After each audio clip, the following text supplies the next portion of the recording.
Do you want to develop consistent good habits like reading, going to the gym every day, learning new languages, or practicing new instruments?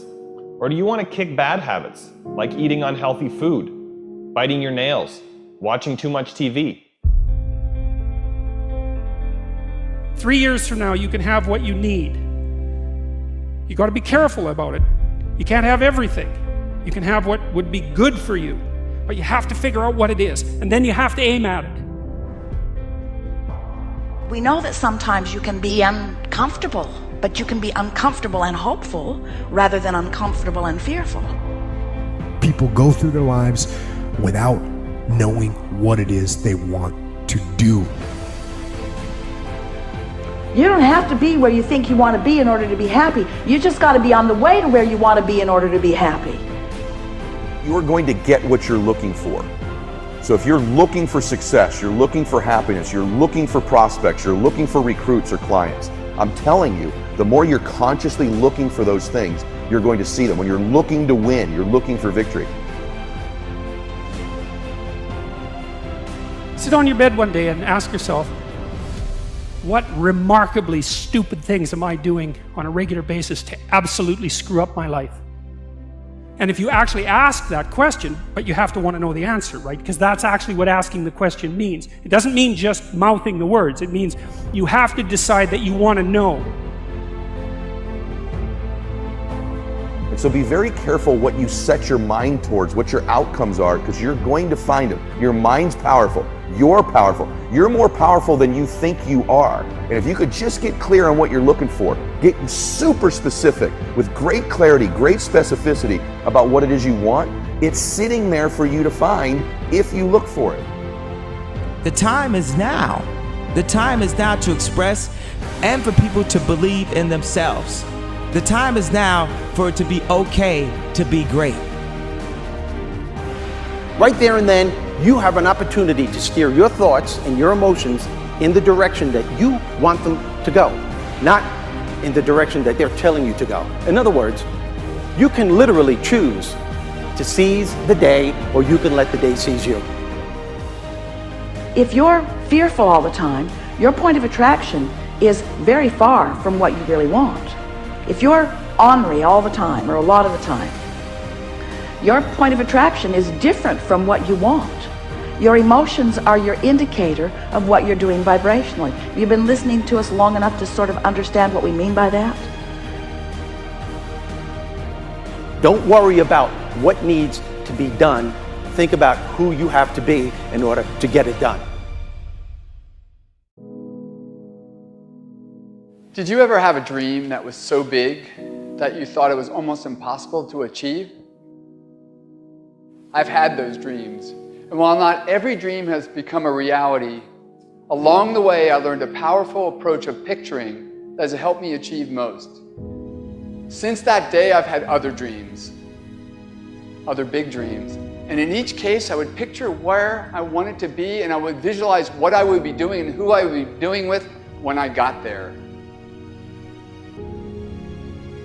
As the saying goes, you can't make a basket if you never take the shot.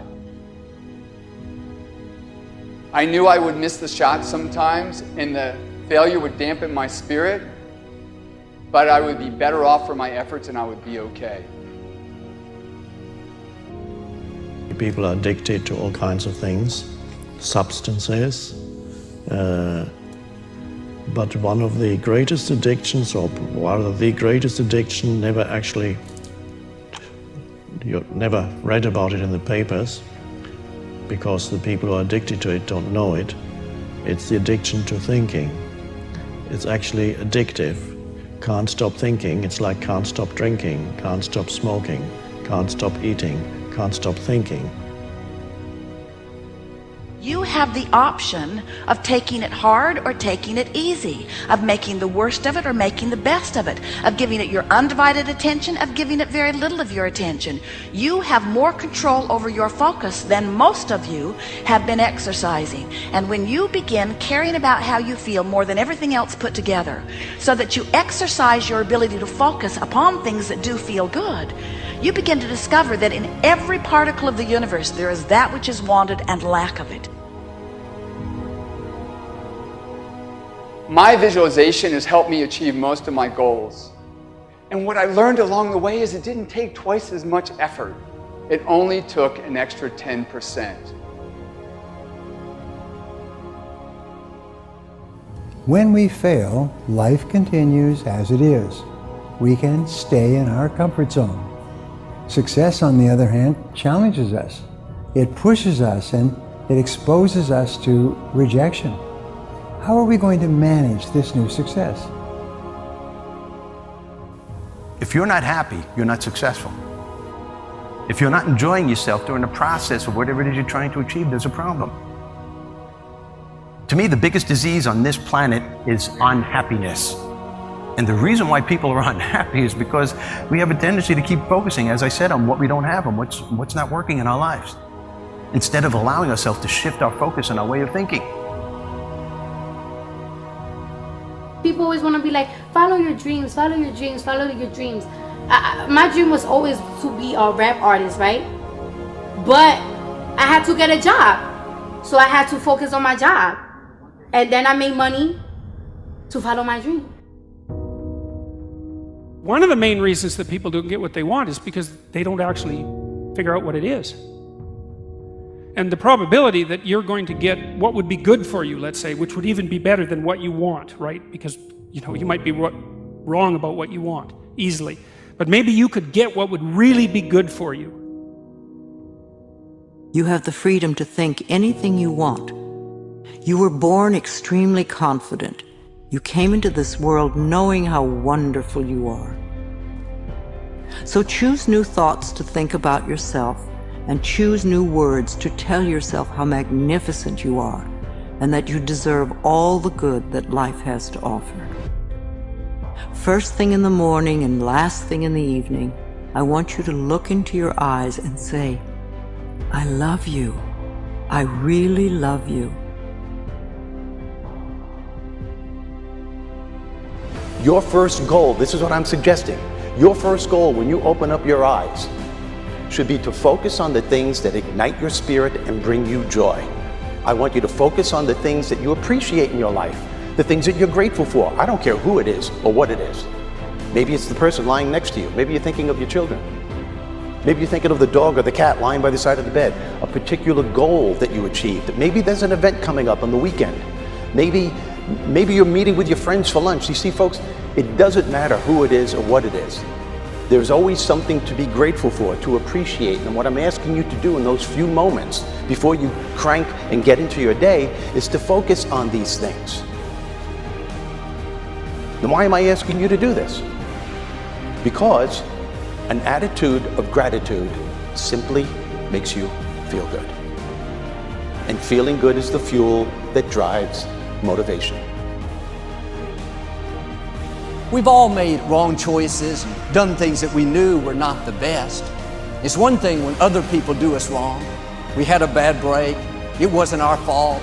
We can have faith that God will restore. He'll pay us back. But when we bring the trouble on ourselves, when we blow it, it's easy to live in regrets, thinking that God's not going to help us. We made the mess. But here's the beauty. God knew you would mess up before He called you. He knew we would get off course, at times give in to temptation.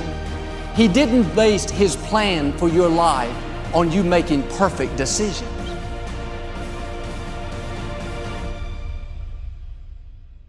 Through success, I represent the possibility of what you can achieve and what you can do with your life and your career.